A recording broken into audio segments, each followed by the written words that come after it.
Welcome to red TV. నేను మీ తేజ. ఇక నుంచి ఉస్మానియాలో ఎటువంటి నిరసనలు చేసినా, ఎటువంటి వేరే కార్యకలాపాలకు పాల్పడ్డా, లేకపోతే ఎటువంటి షోలు చేసినా, ముఖ్యంగా విద్యార్థులు వాళ్ళందరినీ కూడా అరెస్ట్ చేయాలంటూ కూడా రీసెంట్‌గా వీసీ ఒక పత్రికను అయితే విడుదల చేయడం జరిగింది. అసలు నిజంగా ఎందుకు ఈ రకంగా చేస్తున్నారు? ఇదే అంశానికి సంబంధించి మనతో పాటు డిస్కస్ చేయడానికి సీనియర్ జర్నలిస్ట్ పరదాస్ గారు ఉన్నారు. ఆయనతో మాట్లాడదాం. నమస్తే సార్. నమస్తే. అసలు ఉస్మానియా నుంచే చాలా మంది రాజకీయ నేతలను చూసాం. చాలా మంది నాయకులను చూసాం. సో, అలాంటి ఉస్మానియాలో ఇప్పుడు ఎటువంటి నిరసనలు తెలియజేయకూడదు. ఎటువంటి రాజకీయాల గురించి మాట్లాడకూడదు. ఒకవేళ మాట్లాడితే వాళ్ళ పైన కఠినమైన చర్యలు ఉంటాయంటూ కూడా చెప్తున్నారు. అలాగే కొంతమందిని అరెస్ట్ కూడా చేశారు. దీనికి సంబంధించి ఏం చెప్తారు? అంటే నినాదాలు కూడా ఇవ్వకూడదు హ్మ్. అనేది ప్రధానంగా వారు చెప్పింది. ఆ సర్క్యులర్‌లో ఉన్నటువంటి విషయం. అంటే విద్యార్థులు కంట్రోల్‌లో ఉండాలి. హ్మ్. అంటే వైస్ ఛాన్సలర్ గారి కంట్రోల్‌లో ఉండాలి. ఇప్పుడు మనం ప్రైవేటు విద్యా సంస్థలు చూస్తున్నాం. రెండోది దీనిలో ట్రెస్పాసర్స్ అనే పదం వాడారు. హ్మ్. అంటే అతిక్రమించి చరించేవారు అని అర్థం తెలుగులో. ఇది జనరల్‌గా ప్రైవేట్ ప్రాపర్టీస్ దగ్గర బోర్డులు చూస్తాం మనం. అతిక్రమించి లోపలికొస్తే శిక్షార్హులు అని. హ్మ్. ఇది ఫలానా వారి ప్రాపర్టీ. ఎవరైనా హద్దు మీరి లోపలికొస్తే వారి మీద కేసులు పెడతాం. ఇది రాశారక్కడ. హ్మ్. యూనివర్సిటీ అనేది ప్రైవేట్ ప్రాపర్టీ కాదు. అది సమాజం ప్రాపర్టీనే. విద్యార్థులకు చదువు చెప్పడానికి మనం ఇది ప్రజాస్వామ్య ప్రభుత్వం అనుకుంటే. హ్మ్. అనుకోకపోతే తప్పేం లేదు. అది అలాగే చేసుకోవచ్చు. ఇంకా ప్రజాస్వామ్యం ఉందనుకుంటున్నాం ఈ దేశంలో. కాబట్టి అది సమాజ ఆస్తే తప్ప వ్యక్తిగత ఆస్తి కాదు. వైస్ ఛాన్సలర్ గారి ఆస్తి కాదది. హ్మ్. వైస్ ఛాన్సలర్ గారి ఆస్తి కాదు. ముఖ్యమంత్రి రేవంత్ రెడ్డి గారి ఆస్తి కూడా కాదు. హ్మ్. అది సమాజం తాలూకా ఆస్తి. సమాజానికి విద్య నేర్పడానికి ఏర్పాటు చేసుకున్నటువంటి ఒక వ్యవస్థ. హ్మ్. ఆ వ్యవస్థలోకి ట్రెస్పాసింగ్ అనేది ఎలా అంటారు? అతిక్రమణ అని ఎలా మాట్లాడతారాళ్ళు? హ్మ్. అలా ఒక రకంగా ప్రైవేటు విద్యా సంస్థలు ఎలాగైతే పిల్లల్ని వ్యవహరిస్తున్నాయో, పిల్లలు అనే మాట వాడతారు జనరల్‌గా టీచర్లు. స్టూడెంట్స్ అనే దానికంటే కూడా మా పిల్లలు అంటారు.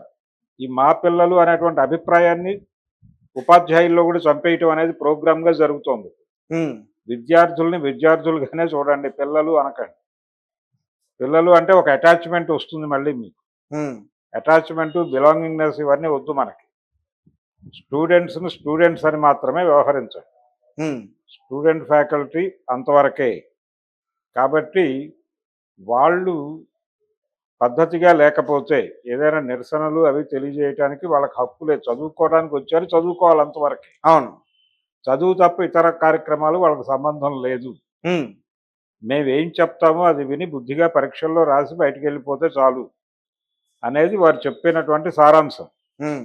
అయితే విద్యార్థులు ఎలా ఉండేవారు ఒకప్పుడు? అంటే విద్యాలయాలు చాలా క్రియాశీలకంగా ఉండేవి. విద్యార్థులు చాలా క్రియాశీలకంగా ఉండేవారు. ఇలా ఉండటం అంటే సమాజంలో ఏ మార్పుకైనా విద్యార్థులు స్పందించేవాళ్ళు. పాల ఒక పాల ప్యాకెట్ ధర పెరిగితే విద్యార్థులు పట్టించుకునేవాళ్ళు. పట్టించుకుని అది తగ్గించమని అడిగేవాళ్ళు. రోడ్డు హ్మ్. మీదకొచ్చి నినాదాలు చేసేవాళ్ళు. ఎవరి మీద అయినా పోలీసులు జులుం చేస్తే విద్యార్థులు వచ్చి ప్రశ్నించేవాళ్ళు. స్టూడెంట్ ఫోర్స్ అనేది అంటే సమాజంలో జరుగుతున్న ప్రతి పరిణామాన్ని వారు జాగ్రత్తగా గమనించి దానికి రియాక్ట్ అయ్యేవారు. ఆ రియాక్షన్ వలన ఏమిటి వాళ్ళ జ్ఞానం పెరుగుతుంది. సమాజం నుంచి నేర్చుకోవాలి. నేర్చుకుని వాళ్ళు చదువుకుంటున్నటువంటి చదువుతో దాన్ని అనుసంధానం చేసి హ్మ్. విశ్లేషించి మాట్లాడాలి. విశ్వవిద్యాలయాలు అనేవి థింక్ ట్యాంక్స్ కూడా సమాజానికి.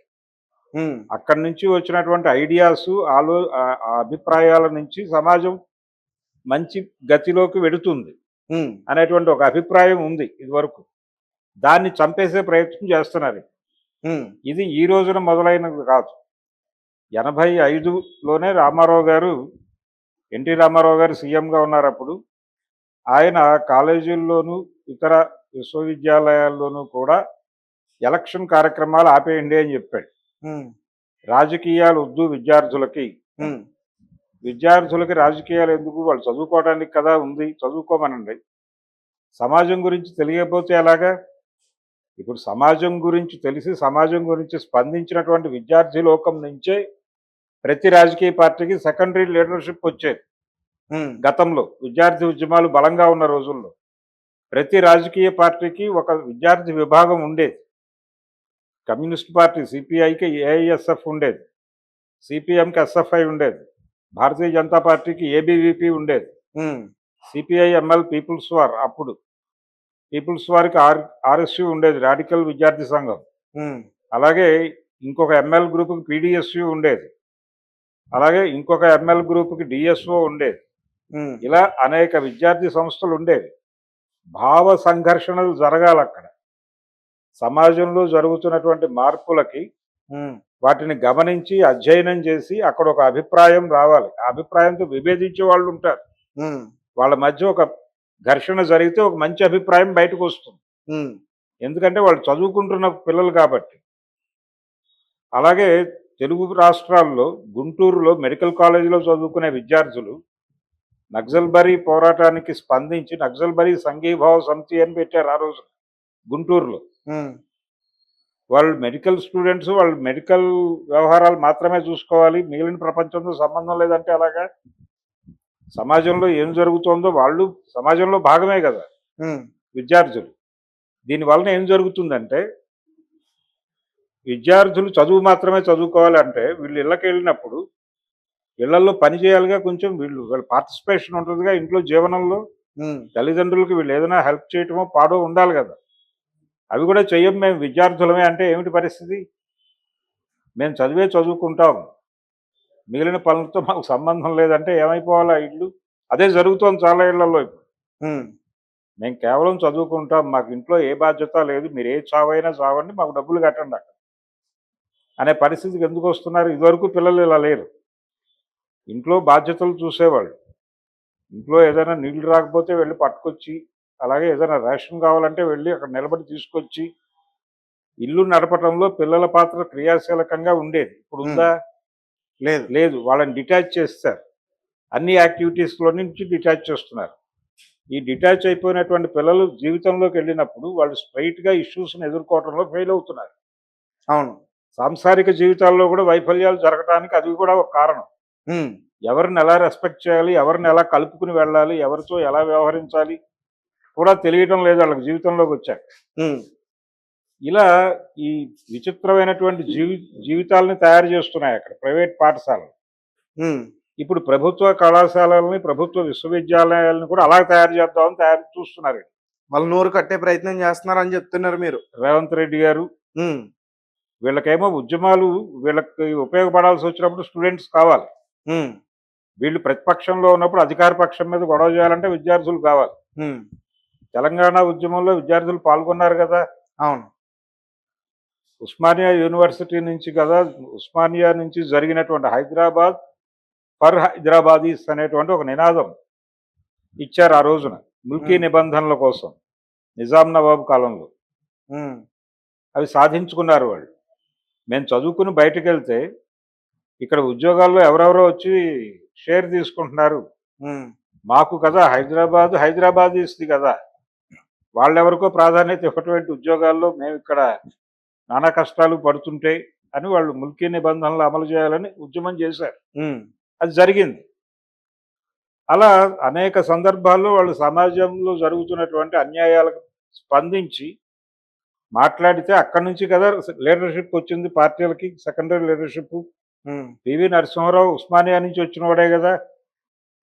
ఇలాంటి వాళ్ళందరూ అక్కడి నుంచి పుట్టిన వాళ్ళే. చాలామంది నాయకులు అక్కడి నుంచే వచ్చారు, ఉస్మానియా నుంచే. ఉమ్, ఉస్మానియా కావచ్చు, కాకతీయ కావచ్చు, మరొకటి కావచ్చు, ఆంధ్ర యూనివర్సిటీ కావచ్చు. ఉమ్, ఈ విశ్వవిద్యాలయాల నుంచి నాయకత్వం వచ్చేది ప్రతి చోట. ఉమ్, జవహర్లాల్ నెహ్రూ చాలా స్పష్టంగా చెప్పాడు, విశ్వవిద్యాలయాల్లో భావఘర్షణలు జరిగితేనే సమాజానికి ఒక ఒక దిక్కు దొరుకుతుంది, సమాజం ఎట్లు నడవాలో ఒక డైరెక్షన్ దొరుకుతుంది అని చెప్పాడు ఆయన. ఉమ్, అటువంటి విశ్వవిద్యాలయాలని ఇప్పుడు ఫారం కోళ్ల యూనిట్లలాగా మార్చే ప్రయత్నం చేస్తున్నారు. ఆ ప్రయత్నంలో భాగమే ఈ సర్క్యులర్. ఈ సర్క్యులర్ ఇలా విద్యార్థుల్ని కంట్రోల్ చేయటం అనేది కరెక్ట్ కాదు అని మాట్లాడిన వాళ్ళని కేసులు పెట్టండి అంటున్నారు. ఉమ్, అంటే పోలీసుని ఇన్వాల్వ్ చేశారు. అంటే నిరసన తెలియజేస్తామని ప్రజలంటే, అంటే నిరసన తెలియజేసే హక్కు విద్యార్థులకు లేదా? నిరసన తెలియజేయటం అనేది ప్రాథమిక హక్కు. రాజకీయాలు కలిగి ఉండటం అనేది ప్రాథమిక హక్కు. రాజకీయం అనేది ప్రాథమిక హక్కు. ఎందుకంటే ప్రతి మనిషి ఒక యూనిట్. వాడికి అభిప్రాయం చెప్పుకునే స్వేచ్ఛ ఉండాలి. ఇది ప్రజాస్వామ్య దేశం అంటున్నారు కాబట్టి. ఉమ్, ఇక్కడ ప్రజాస్వామ్యం లేదు అంటే తీసేయండి రాజ్యాంగంలోంచి. తీసేసి ఇది ప్రజాస్వామ్యం కాదు, నియంతృత్వ దేశం అని చెప్పుకోండి, చేసుకోండి. తప్పేం లేదు. కానీ మీరు ప్రజాస్వామ్యం పేరుతో ఇలాంటి సర్క్యులర్లు తీసుకురావడం తప్పు. పైగా విశ్వవిద్యాలయం అనేది అది అటానమస్ బాడీ. ఉమ్, దానిలో ప్రభుత్వ ప్రమేయం ఏమిటి? పోలీసులు వచ్చి అక్కడ ఇన్వాల్వ్ అవటం ఏంటి? ఉమ్, గతంలో ప్రిన్సిపాల్ లేకపోతే వీసీ అనుమతి లేకుండా పోలీసులు లోపలికి ఎందుకు వస్తున్నారని ఉమ్, విద్యార్థులు గోల్ చేసేవాళ్ళు. విద్యార్థులకు అండగా ఉపాధ్యాయులు, వైస్ ఛాన్సలర్లు నిలబడేవాళ్ళు. ఉమ్, ఇప్పుడు వాళ్లే పోలీసులను పిలిచి దాడులు చేయిస్తున్నారు. ఉమ్. అంటే ఎక్కడికి అంటే వెళ్ళిపోతుంది మితిమీరిన సమాజం? ప్రవర్తనలతో మరి అక్కడున్న వాటిని ఏమైనా దాడి చేసే ప్రయత్నంలో మరి కంట్రోల్ చేయడానికి వాళ్ళ దగ్గర ఉన్న బలం అంటే సరిపోతే ఖచ్చితంగా విద్యార్థులు పోలీసులు పిలుస్తారు కదా తెలంగాణ సార్. ఉద్యమంలో వాళ్ళు ఆత్మార్పణలు చేసుకున్నారుగా. ఉమ్, తెలంగాణ ఉద్యమం చెన్నారెడ్డి గారి టైంలో జరిగిన దానిలోను, కేసీఆర్ టైంలో జరిగిన దానికి, కేసీఆర్ నిజానికి ఆమరణ నిరాహార దీక్ష ముగించేస్తాడేమో అని విద్యార్థి సంఘాలు ఆ రోజున బయటకు వచ్చి యూనివర్సిటీలో కూర్చుని ఆందోళన మొదలుపెట్టాక కదా ఆయన కంటిన్యూ చేశాడు ఉమ్, కేసీఆర్. తెలంగాణ ఆవిర్భావంలో విద్యార్థుల కంట్రిబ్యూషన్ చాలా ఉంది కదా.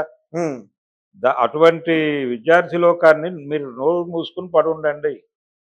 చెప్పింది విని ఎగ్జామ్ రాసి బయటికి వెళ్ళిపోండి. ఉమ్, మీరు ఏ రకమైన ఆలోచనలు చేయడానికి లేదు, మీ మెదళ్ళు మేము కంట్రోల్ చేస్తాం ఉమ్, అనే పద్ధతికి వెళ్ళిపోతే ప్రభుత్వం, సమాజం ఏమైపోవాలి? ఇప్పుడు ఏ పార్టీకి సెకండరీ లీడర్షిప్ లేవు. ఉమ్, వారసులు వస్తున్నారు. నాయకుడి గారి కొడుకు, నాయకుడి గారి మేనల్లుడు, నాయకుడి గారి బావమ్మరిది, వీళ్ళే నాయకుడు. ఉమ్, అంతే తప్ప గతంలో లాగా ద్వితీయ శ్రేణి నాయకత్వం లేదు ఏ పార్టీకి. ఉమ్. స్టూడెంట్ ఉద్యమాలు లేవు కాబట్టి ఆ ఏరియా కూడా ఎడారైపోయింది.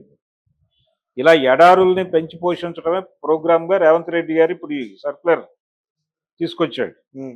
అంటే అలాగా సార్, అంటే స్టూడెంట్స్ లేస్తే ఏదో ఒక పేరు చెప్పి నిరసన చేయడం, నినాదాలు చేయడం అలా చేస్తూ ఉంటే మరి ఇంకా వాళ్ళు ఎప్పుడు చదువుకుంటారు? ఎందుకు చదువుకోరు? ఇది ఉంటుంది, అది ఉంటుంది. గతంలో చదువుకోలేదా?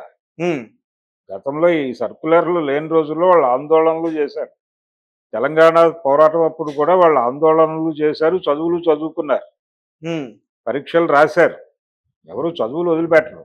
ఉమ్, చదువుకుంటూనే సమాజం గురించి కూడా ఆలోచిస్తారు. సమాజంలో ఏదైనా తమ వంతు స్పందన తెలియజేయాలి. లేకపోతే వాళ్ళు ఫారం